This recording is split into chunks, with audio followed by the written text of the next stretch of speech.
Alrighty, looks like we've got still a couple people starting to trickle in, but I will go ahead and just get us started so that we don't hold everyone too late today. Again, thank you everybody for joining us. We're super excited to get to share some cool information with you all and do some reflection on this past election cycle with some really great partners and creators that we've worked with along the way. And with that, can everybody see my screen? Just confirming we're all good there. Great. So we've got an exciting agenda for everyone. I'm Nicole Dunger, Director of Partnerships here at People First, and we've got a really amazing team who's going to help walk us through some different information on some of the campaigns that we ran together. So we'll start off with a case study with our partners at Fenton, and that will be led by our very own Val Cheney from the People First side, and Molly Spillman as well from the Fenton side. So that will be really great. We'll get to see how we worked in specifically in LA County. We'll also have Magda walking us through the influencer impact of 2024, doing some social listening to understand how influencers played a role more broadly in this election cycle. She's our head of research here at People First. We also then will jump into a case study with our wonderful partners at AB Partners. That will be with myself and Isabella as Sharinger as well. I'm super excited to get to show off a really cool campaign in a very specific demographic as well. And then I'll hand it off to Ryan Davis, our co-founder and COO at People First, to talk about the impact of political versus non-political influencers. We can take away from that, hopefully, some information to kind of guide us through the next few months as we start coordinating our next rounds of engagement in the influencer space as we, come out of this election season. And then we'll have a creator panel with our two creators who are joining us today, Brian Baez and Melinda Harrison, to kind of talk through their own experiences partnering on campaigns with us. And then we'll open it up for a Q&A. So if anybody does have questions throughout any of this, if there is anything that just comes to mind, you'd love to dig a little bit deeper in, feel free to drop those questions in the Q&A chat, and then we'll get to those towards the end of our program together. So again, thanks everyone for joining. And then before we jump in, we'll do a little bit of a highlight. At People First, we're super excited to have been a part of such a crucial election season. While it was a pretty challenging year and there were a lot of changes that occurred throughout our time, we were able to reach over 32 million people on social media, connecting with them, encouraging them to get out the vote, especially in key swing states. I think we've seen some of the reporting that's come out of the election cycle that a lot of the campaign work that did go into our swing states really did have an impact. And I think something for us all to remember, all the work that everybody has contributed to this cycle really did make a great impact. Some of the partners that we mentioned already, AB Partners, we will talk about our program together on the payback, also with Fenton on with the County of Los Angeles voter registrar. We've also partnered with some other amazing groups like AFSCME, Vote Like a Madre, Senate Majority PAC, and more. So really shout out to all of our wonderful and amazing partners that we've been able to work for and all of the hard work that went into this year and getting out the vote. And with that, I will hand it off to Val and Molly to talk about our work together in LA County. Yeah, thanks, Nicole. And hi, everyone. It's really great to be here today to be talking about influencer lessons from the election. First, just a really big thank you to People First for hosting this and inviting all of us to speak on the great work that we all did this year. But hi, everyone. My name is Molly Spillman, and I use she, her pronouns. And I am a Washington, D.C. based account director within the digital and advertising practices at Fenton Communications. And Fenton Communications is the first national advertising and public relations agency dedicated exclusively to advancing social issues and causes. And we can go to the next slide. We are a full service firm, and for over 40 years, we have existed solely to create change along our diverse client base. And one of the main areas that our team, as well as me, specialize in at Fenton is our wraparound multilingual advertising campaigns. Our agency has deep roots within the Los Angeles County government, and we can go to the next slide. Los Angeles County is one of the largest and most diverse municipalities in the country. We've been supporting the Registrar, Recorder, County Clerk's Office with their countywide nonpartisan Get Out the Vote efforts since 2020.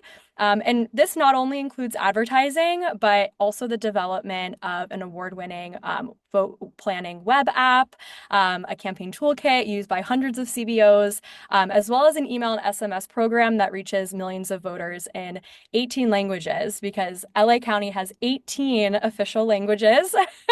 And it's through this partnership that we aim to reach the 6 million voters in LA County in their preferred language across dozens of unique communication mediums. And we go to the next slide.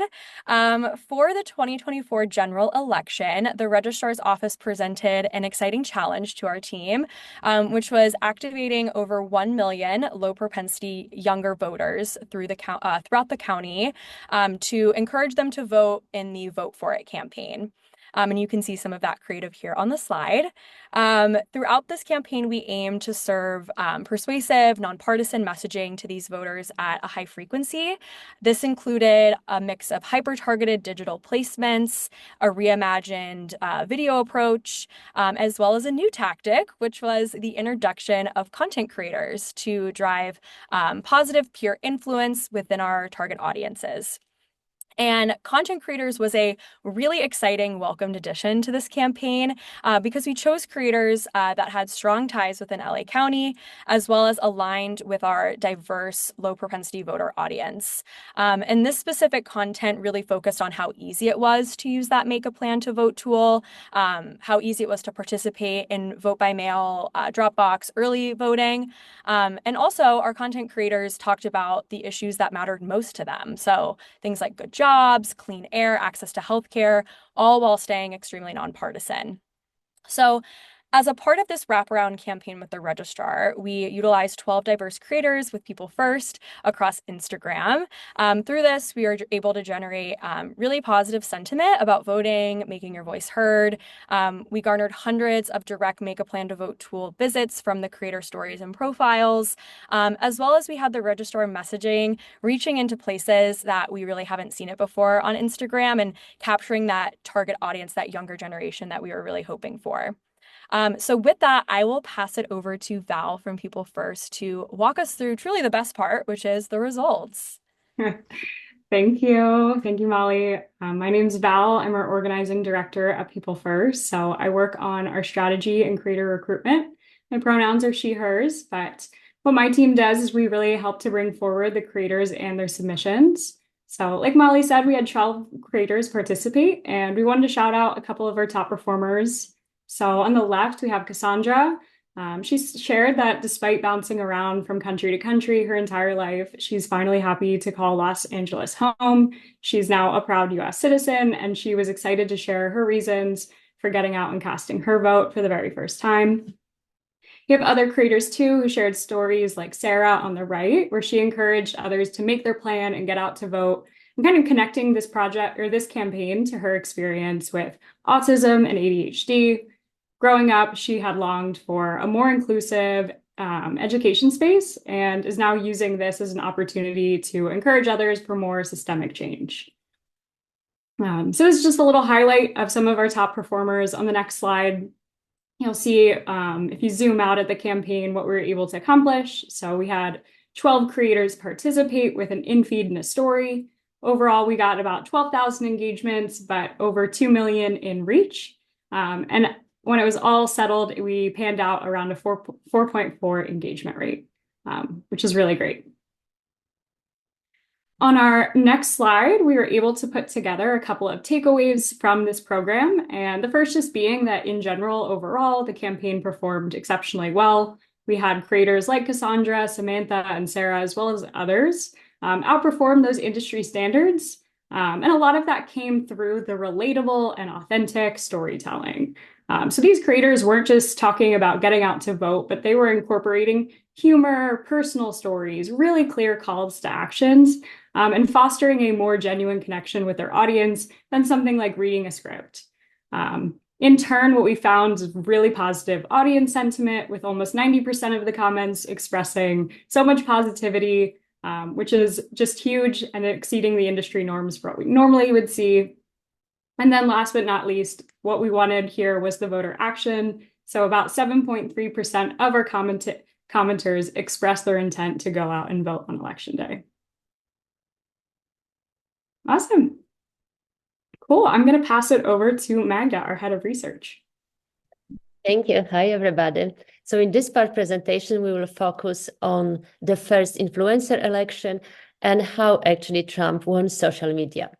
So though both campaigns shifted away from the traditional media and engaged voters on social media, the approach was very different. They have a very different strategies, and we look at those differences and how they impacted the election.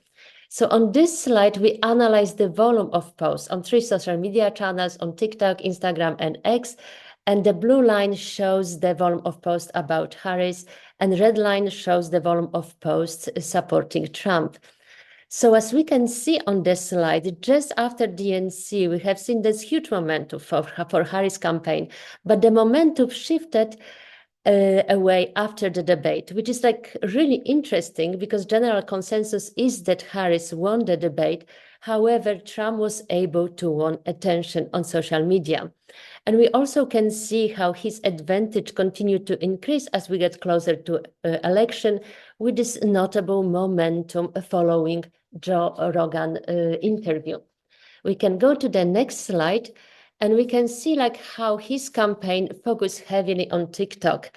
And on this graph, we can see the blue lines. It shows the engagement under the post supporting Harris, and the red line showing the engagement under the post supporting Trump.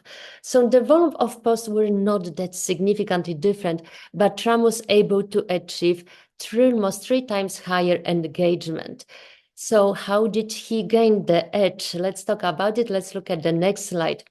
So as I mentioned, there was notable difference between those 2 campaigns. Let's start with the Harris. So Harris leaned into the celebrity endorsement. The campaign used short-term content on TikTok and Instagram and engaged younger voters through it. However, even though the campaign invited the influencer to her event, the content post felt more polished, more produced, more edited. Discourse indicated that people were complaining about this like a real and authentic engagement. Very often, the campaign took more traditional approach, a little bit more like content produced on TV. In contrast, as we can see on the next slide, a Trump campaign used more diverse approach. They also use short clips, but they're more sensational. Like, for example, the video of Trump visiting or working at McDonald's. So this more leaning into the type of content with people more expecting of these platforms. Moreover, Trump campaign offered a deeper engagement with the influencer and mostly with the podcasters and live streamers. And those videos were not edited. And as we can see on this slide, the success of this strategy is very visible on this graph. The graph shows the number of views, number of views of videos which feature Donald Trump as compared to the video featuring Kamala Harris. It's also evidence in the comments, as we can see that the success, it's even kind of established the expectations that people now want all the candidates to have those kind of interview which are not edited, which feel authentic, and which are more engaging for the audience. So let's look at the 3 takeaways from this election. So this election established digital influencer as the crucial part of campaign process. And then consensus is we are not going back. The content that play more into each platform drives the more of an engagement. Content with leverage influencer most as a partner in more authentic, not produced, not edited content is also drove the highest engagement. So what we are seeing here is a significant shift of campaign, how they are reaching the audiences, and we will see it more in the future. And this is just the beginning.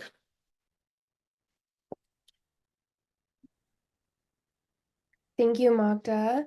And with that, we will jump into our next case study where we'll walk through our program that we ran with AB Partners. And with that, I'll hand it off to Isabella to kick us off. Great, thank you. And thank you so much, People First, for having me and organizing this. Hi, everyone. My name is Isabella Seringer. I'm a senior creative strategist at AB. We can go to the next slide, please. AB is a strategic insights firm and creative studio that helps organizations and leaders build deeper connections with diverse audiences through a practice we like to call identity-powered design. And today I'm here to talk to you about the payback. So we could go to the next slide. All right, so the Payback is a campaign that we developed in partnership with the Energy Foundation and the Climate and Clean Energy Equity Fund. It builds on a previous campaign called Black Fahrenheit, which really centers BIPOC voters in the climate fight, countering fossil fuel disinformation and challenging misinformation. And as we began developing the Payback campaign, we identified a key challenge ahead of the 2024 election, which was really protecting the climate wins that we've already secured. So in 2020, we saw young voters come out to the polls in support for climate action. And in 2022, the Inflation Reduction Act, or the IRA, was passed, marking the largest investment in clean energy in US history. You know, it allocated hundreds of billions of dollars to clean energy incentives. It spurred the creation of hundreds of thousands of new clean energy jobs and promised tens of billions in energy savings for Americans. But the issue is that the people who stand to benefit the most, these are BIPOC communities, these are Gen Zers, these are millennials and lower income families. They either didn't know about the IRA or they didn't feel connected to it. So our job was very clear. We had to fix that and fast. Next slide, please. Our campaign goals were threefold.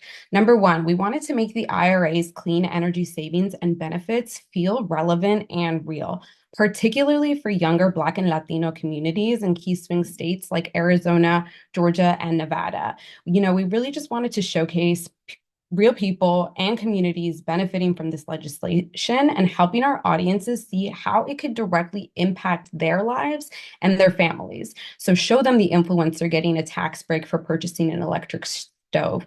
Point to the moms who won fully electric buses for their schools so their air was cleaner for their kids, and so much more.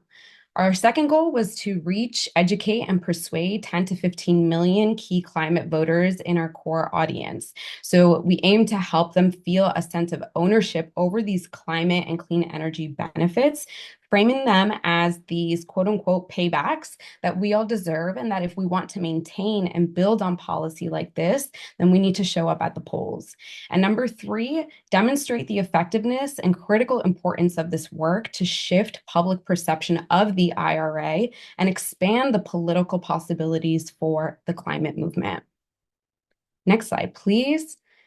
All right, so our campaign was really grounded in two key insights. Number one, younger Black and Latino voters were the most likely to support the IRA, but the least likely to know about its key programs and benefits. So we really wanted to fill that gap, make people aware about the IRA and inform them. And number two, traditional climate communication strategies just do not resonate with this audience. While we see, you know, the ice caps melting or we increasingly experience climate disasters at alarming rates, unfortunately, these are just not the stories that are really mobilizing this audience. And so this led to a really important question for us. How do we make protecting our climate feel like a priority in a year when the economy is the top of mind for this audience? And our answer was connect climate action to a desire for economic freedom. And so to do this, we used attention-grabbing, cheeky, creative content and leaned heavily on influencers to meet this highly online audience where they already are. And this campaign featured a mix of out-of-home ads, digital content, and most critically, partnerships with grassroots organizations on the ground and our content creators. And that's where People First came in. If we go to the next slide, I believe, yeah.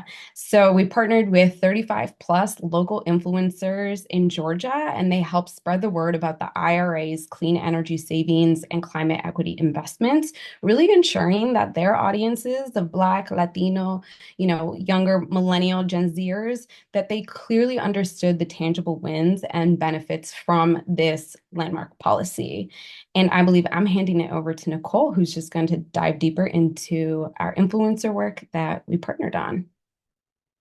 Thanks, Isabella. And just diving into a couple of examples of those specific pieces of content, like you mentioned, in order to get these messages in front of those specific audiences, we focused our work in Georgia. We partnered with small business owners talking about taking advantage of electric vehicle rebates, first-time homeowners saving money by having or installing efficient appliances, and showing off ways that they're just saving money on their bills, like Isabella mentioned, like really getting down to the nitty-gritty of the benefits that this provides and having that environmental aspect as a plus to those personal savings that you and your family can experience from taking advantage of the IRA.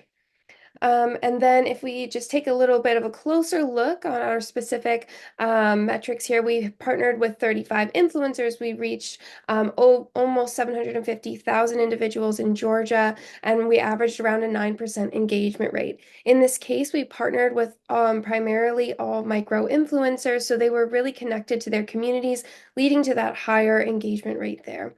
They're sharing their content with their neighbors, their colleagues, their friends, the people that they might have went to school with, so they're able to really see that engagement and interest from their audiences. And so a couple of key takeaways from our program together, we were able to elevate awareness of the IRA. We saw 18% of commenters mentioning that they had not previously heard of the IRA before. So it was clear evidence that we were reaching into the audiences we were aiming to reach, sharing with them easy to digest and informative information on taking advantage of the IRA benefits. We also saw an interest in savings and environmental impact. Like I mentioned, people really wanting to tap into that, getting that payback, getting that money into their own pockets. Having the environmental aspect as a bonus is always great, but centering it around those personal and authentic real life experiences really did build a strong connection with our audiences. We also saw that engagement was really driven by authenticity, showing off your own electric bills, showing off the car that you were able to get because of the rebates and so on, really was able to guide genuine interaction versus really scripted and edited content as well. And with that, I will pass it off to Ryan to talk about the differences between political and non-political influencers. Thank you so much, Nicole. Let's go to the next slide. So we wanted to understand the differences between the audiences of political and non-political influencers. So for political, we looked at Wired magazines shaping the 2024 election, and they had basically a list of the most important influencers on the left and the right. We took 20,000 random followers from folks on the left, and then we took 20,000 random followers from sort of non-political creators who worked with us on this cycle. So they might have worked on a campaign with Fenton or with AB or with one of our other partners, but they worked on a political campaign, even though primarily they are not political influencers. And then we looked at the bios and the post of all their followers to try to understand better who are they reaching organically. And let's go to the next slide. So when we look at political influencers, what we see is a lot of political words in the followers of these creators. So community, political, director, writer, author, book, state activist, etc. So you've got a lot of folks who are either activists or work in politics or writing about politics, but a lot of what we consider sort of what Obama would call the professional left. This is overwhelmingly sort of the conversations that we see out of these political influencers. Next slide. Now, when we look at the non-political influencers, the folks who are what I would consider just sort of normies who might talk about politics occasionally, but are mostly sharing content about other stuff, we see a completely different conversation happening. Things around travel, family, adventure, fashion, art, brand, food, et cetera. So I think you can look between these two different audiences and really start to understand who you're reaching when you're working with a political influencer versus a non-political influencer. Next slide. And this is actually looking at the conversations that these followers are having. So if you follow, a political influencer, we looked at the conversations those followers were having, and what you'll see is, a big amount of conversations around VP Harris, around voting, et cetera. So we've got a lot of folks on the political influencer side who are following political influencers, who are having conversations about politics, suggesting that these creators are sort of baked in, who they're supporting, that you're probably not reaching, moderate, persuadable, or folks who are not that likely to vote if they're this active. Next slide. Now, when we look at the conversations around the key topics and sentiment around the followers of political influencers, you see a lot of these words. You see support, you see vote, you see Harris, you see Trump. You see a lot of these very specific, particular conversations around the U.S. election, and people are having these largely positive conversations, right? So when they're talking about Harris, they're being positive. When they're talking about Trump, they're being negative. So again, this suggests that these folks are, pretty baked in on their views. Next slide. Now, when we look at the narratives of the non-political influencers, these are followers of the non-political influencers. What are they talking about?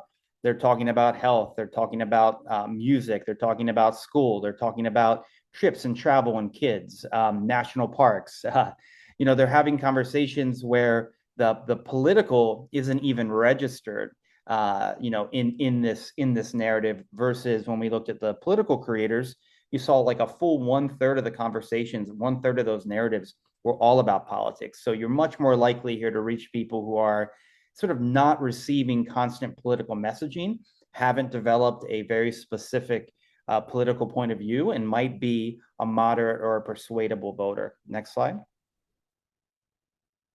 So what are the takeaways here? I think political influencers are really valuable when you're talking about working in a primary. So you're working for a candidate, who's in a primary, and you've got to get the support of other folks in your party. If you're looking to educate and move the base around an issue, it can be really important to get political influencers to have these conversations. But you're not really reaching undecided, moderate, low propensity voters. On the non-political side, we see these folks as really valuable to educate and persuade sort of everyday people who are not these political junkies, who are not choosing to follow a political creator. They're choosing to follow someone because they talk about travel, they talk about family, they talk about things that they have an affinity with. And so when that person does talk about politics, when they do talk about the importance of a woman's right to choose, or they do talk about the climate, it's much more impactful because that person isn't just constantly spending their political capital day after day. So, I think that there's value in both the political influencer and the non-political. But one of the things I really hope folks take away from this conversation is that if Democrats want to make inroads into these different audiences, we need to be willing to work with folks who are not talking about politics all the time, so we can reach these audiences. So thank you for that. I'm going to hand it over now to Val, who's actually going to talk to two different creators about their experience working on a political campaign. Val, take it away. Thanks, Ryan. Hi, everybody. Yes, we're going to start the creator panel with both Brian and Melinda. So just to give everybody else a little bit of background, but these two have brought so much life to our campaigns over the last couple months. Melinda is based in Montana. She owns and operates a travel account for those looking to visit Big Sky Country. We have Brian, who does an amazing job of intertwining politics and pop culture with really fun response videos to current news. So I'm going to kick us off. I'm going to go through a couple of questions and try to get some feedback from both of you. So just starting by reflecting on your experience working on these types of projects, Melinda, what were some of the motivations that you had going into a politically charged campaign in this kind of season that we came in? Yeah, well, I talk and write a lot about outdoor adventure travel, and so I spend a lot of time outdoors and in the mountains, and so public lands and the outdoors are really important to me, and I've written and talked a lot about that in the past, and so public lands are an important part of every year's political cycle, and with our senator here in Montana, so I thought it was important to um, get him reelected, which we did not, sadly, but I wanted to try at least. Thank you. And Brian, as someone on the other side, as someone who regularly is integrating pop culture with politics, did you find through your experience on any of the political campaigns that you've worked on, did you feel supported by the brand and the organizations you partnered with, and in what ways? Yes. Thank you for having me. I definitely felt supported by the brand, and by the organization and by the people that I worked with. Val, you were one of them on the many emails that we've had. I think the campaigns we had were ones that I think for me align with my personal interests and also my value system. And I think that in collaboration and conversation with the folks at People First, were able to get to certain places and have some conversations about molding that. And I think in the end, it was definitely a supportive environment. Awesome. Thank you. This next question is for both of you. So how did your followers respond to your message that you put out there? Did you anticipate any kind of backlash going into it? Did you have any regrets after the fact? Melinda, do you want to start? Sure.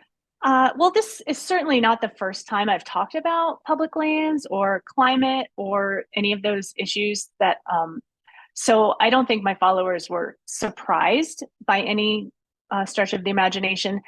And I didn't expect any backlash, and I didn't get any. And I wouldn't have cared if I did, honestly, because, um, you know, I care about it, and if they're following me, and if they need to care about it too. But no, people were positive, and they knew they know they're going to get that kind of stuff from me anyway. Yeah, even if I haven't specifically talked about Tester, our senator, or about voting in the past, I definitely talk about those issues. Hmm. Yeah. Yeah, I mean, I think for me, not on these specific campaigns, but definitely doing political work, I've definitely gotten threats, death threats.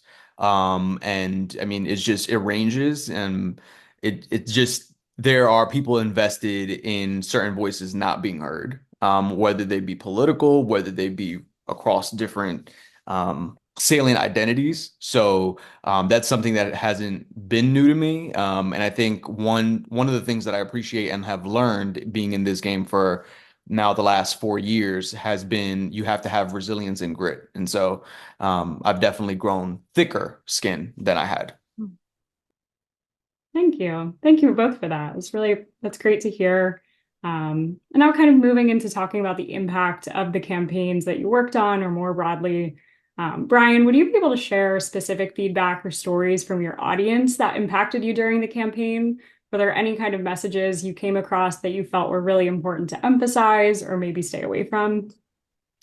I mean, I think that my audience is one that is my audience likes a fighter, and I think that that's who I think it resembles who I am and reflects who I am as someone who's an advocate for social justice issues and for combating misinformation and for combating people who have perspectives that want to, in some cases, sometimes erase the existence of certain marginalized groups of people.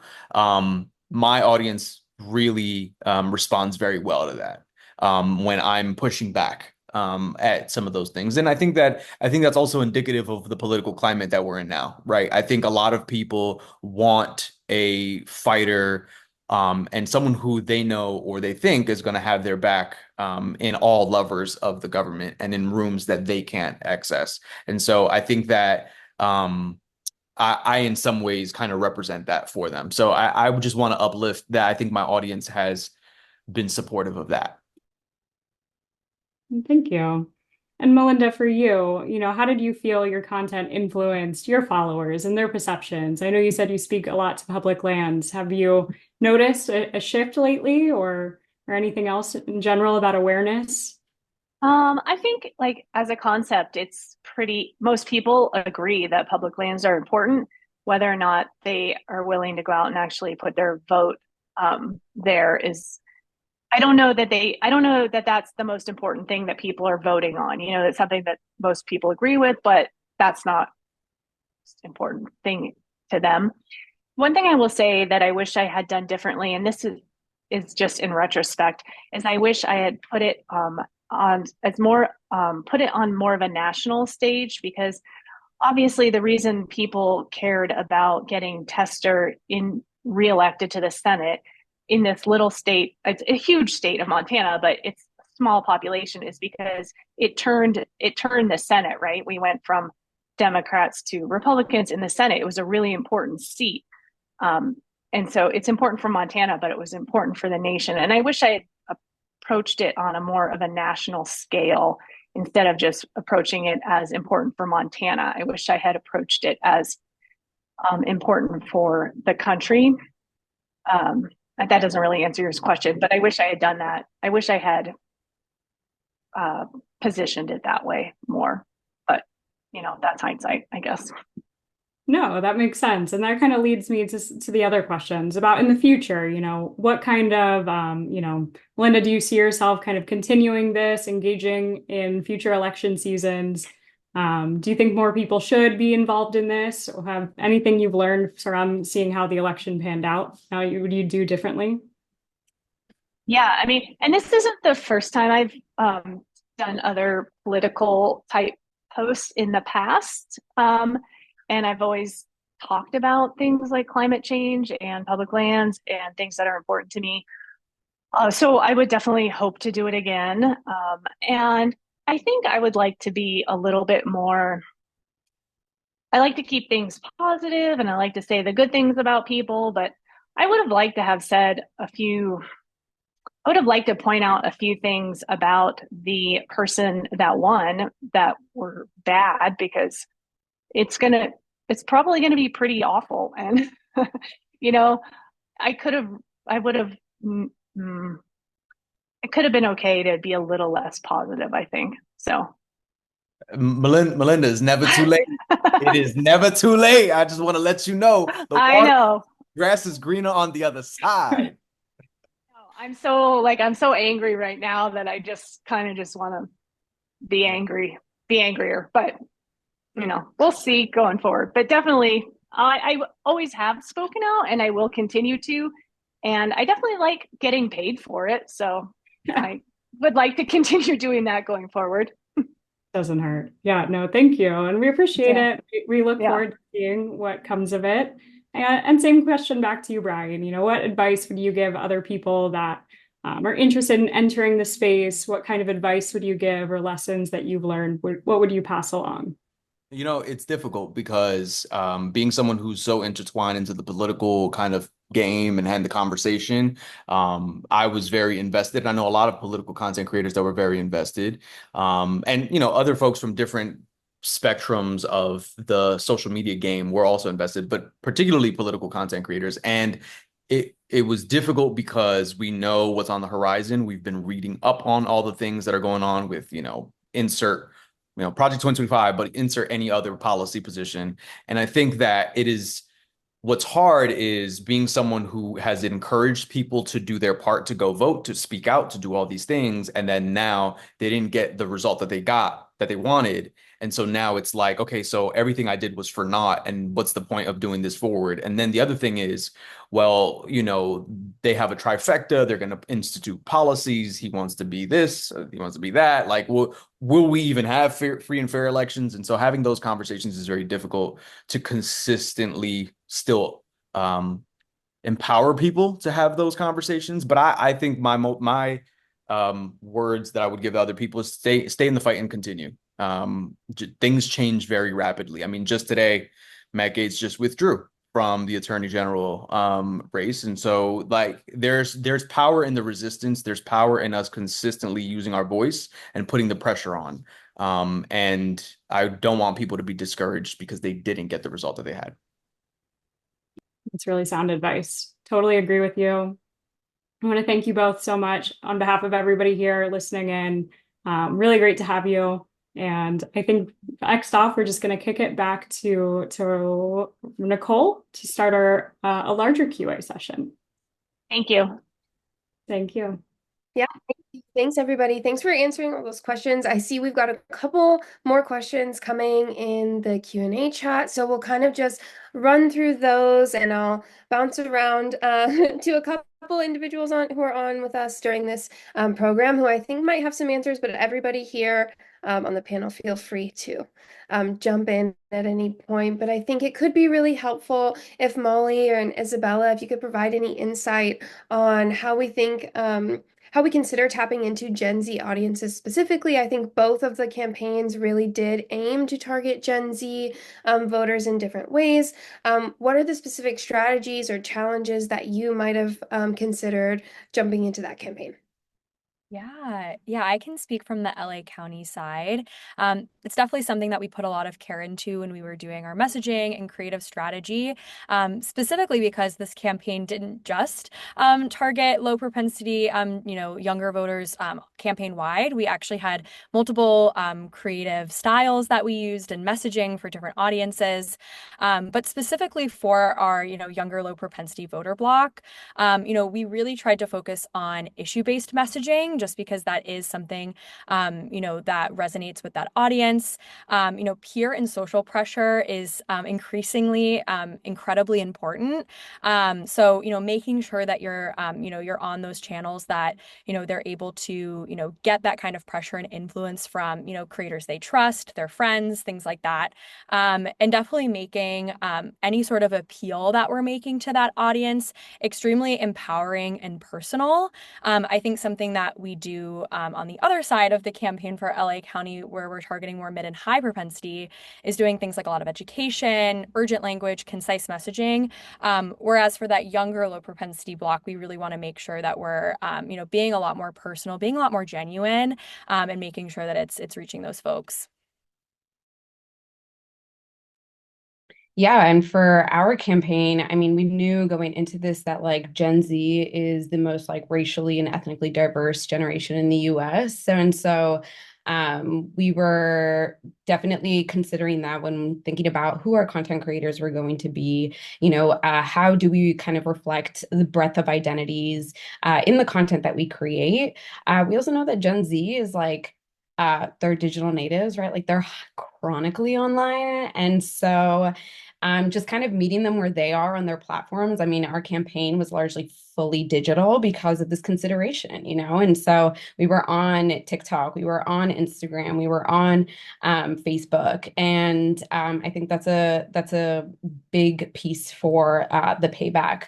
And lastly, in terms of like our messaging, many Gen Zers are entering adulthood, I think, during a economic uncertainty right now. And so making financial security a top concern for them is really important. And so that really came through in a lot of our messaging, just kind of like acknowledging their financial concerns and then finding out the right ways to connect climate action to these tangible benefits like job creation, like energy savings, like making their housing more affordable, right? And so those were definitely some things that we highlighted in the work that we did.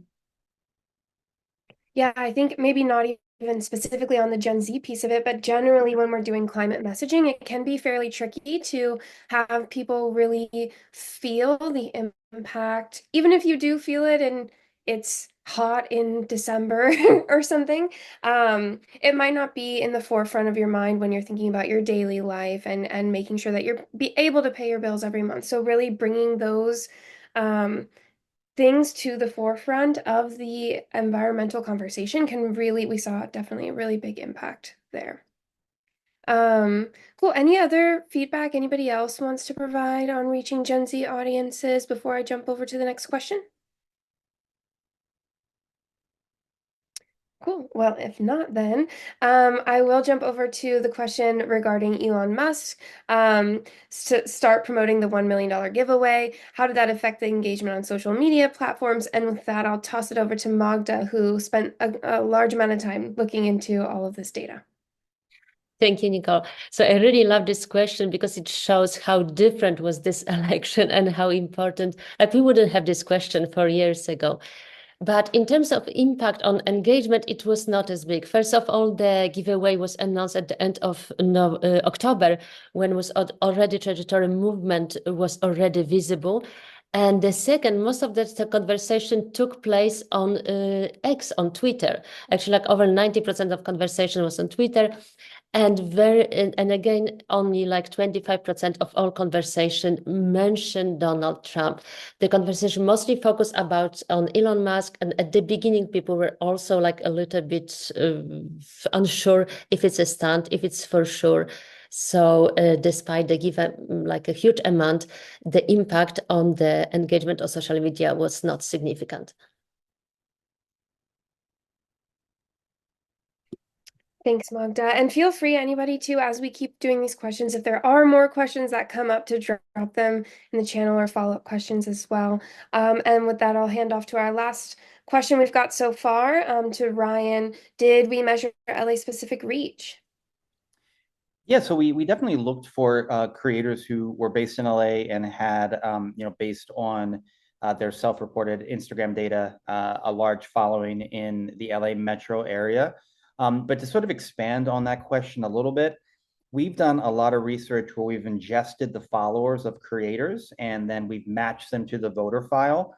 And what we've discovered is when you get creators who have 10, 20, 30,000 followers, the majority of their followers are in state. And then as those numbers scale up, as the follower counts scale up, you start to get national followings and international followings. So that's one of the reasons why when we work with congressional campaigns, when we work with statewide campaigns, we really, on the organic side, focus on getting creators who have fewer followers but high engagement, who are going to make really good content because they're more likely to have local followers.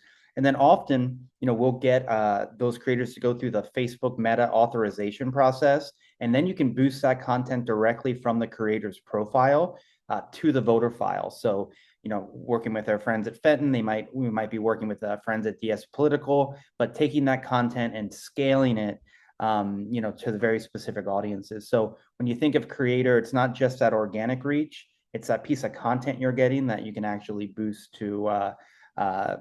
Exactly who you're looking to reach. Hope that helps. Thanks, Ryan. And then we did get another question that came in. Danielle, who runs influencer campaigns in Florida, had a lot of success doing some having influencers attend GOTV events. Did anyone here do those types of influencer activations, and what did you learn? I know that we've done some of those in the past. Val, maybe there's some tips you have on partnering with influencers for events, more on the logistics side, and then we can maybe talk a bit about the performance of that content. Yeah, I think for any kind of event you're bringing people to, the number one thing you need to ask yourself are kind of those logistics. The last thing you want to do is ask somebody to attend something and not have all of the information present. So you want to think about timing, the time commitment, who they're meeting with, having somebody set up to be there, and exactly what they're capturing. So that's all really important to lay out and brainstorm ahead of time, and to give yourself plenty of just time to think and ideate with your participant, your influencer, so that you're incorporating their own personal creative touch throughout. I think the results from these can definitely vary. I think it really depends on the quality of the content going into it. And obviously, if that's something that they normally do, or did it kind of stick out like a weird nail on their profile that they came to the event and they did this type of content. So I would just base be very particular about who you want to partner with, and you'll see results from that more than anything.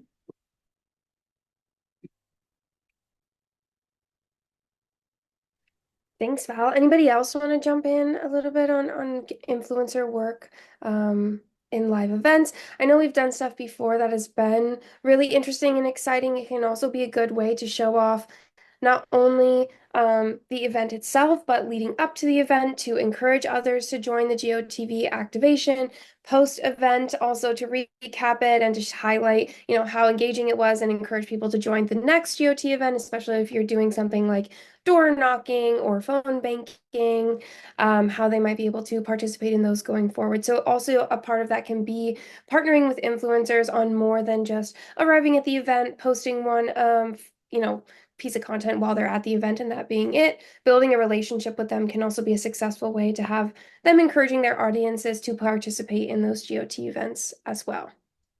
And I think that's one thing the Harris campaign did really well was they got when she would go to specific cities, they would work to get local creators who weren't necessarily political, but I remember it was a woman who owned a nail salon and like somebody else who was sort of a local travel person to come to the event. And so, I think integrating creators into your real life events, into across these different buckets of the campaign is really effective. I don't know if Yeah, you and go ahead, Brian. I was going to say, from the creator perspective, as someone who has been invited to some of these events and also activations, I've been to Philly and Detroit. Both were working with the union members and highlighting their stories as they went into the communities, knocked on doors. I was also able to go ahead and knock on some doors as well. The type of content that I personally do, I know that everybody does it in their own fashion, but I do documentary style kind of recap content about all the stuff that I did in the specific days that I was for those activations. So I think it's very powerful to highlight the stories of the people who go in and do the actual work. Because I think there was a lot of miseducation on the power of unions. I think a lot of people just think that the unions were just coming out and saying, well, we endorse this person and we're going to give them part of our union dues. That's not true, right? Like the reality is that there is the mobilization of union members who are at the forefront and front lines and going into the communities and knocking on doors. Just in Philadelphia alone, the SEIU chapter knocked on 5.2 million doors by the point that I had already gotten to them, right? And so there was one person in particular who did 10,000 doors by himself. So highlighting those stories and showing the impact and the motivations of working class people who are on the front lines and supporting these candidates is super important. And I think that we should be doing that more often and continuously getting people from those specific areas, not just the battleground states, but to all 50 states. If we're doing a 50-state strategy, as I think the Democrats are trying to do now, to make sure that they're getting content creators from all of those states locally motivated and empowered in their communities. Yeah, and outside of those battleground states and doing local impact, I know we did do some stuff on the LA County work where individuals were going to specific ballot drop boxes, showing off the different ways and variations that you can vote. Molly, I don't know if you have anything you also want to add on that front. Yeah, I think, LA County is such a unique example because they send every registered voter up to a certain point in October a vote by mail ballot. So there's a really heavy emphasis for all voters to go to drop boxes, vote early. And really that's appealing to a lot of our younger audience, the low propensity folks, because you don't have to wait in line on election day. You don't even have to wait in line at an early vote center if you don't want. You can go right away and submit your ballot. So that was just a really interesting part of receiving that content from creators was being able to kind of see them do that kind of, get ready with me to go to the ballot box, show how easy it is to vote because, if you're doing it for the first time or if this is the first election, even that you're eligible to vote, you definitely want to kind of break down that barrier for some folks to make sure that they know it's easy and things like that. So yeah, that was a really cool part of just like reviewing the content and seeing it all go live was seeing, there's 400 ballot boxes in LA County. So just seeing, how they, promoted that was really awesome.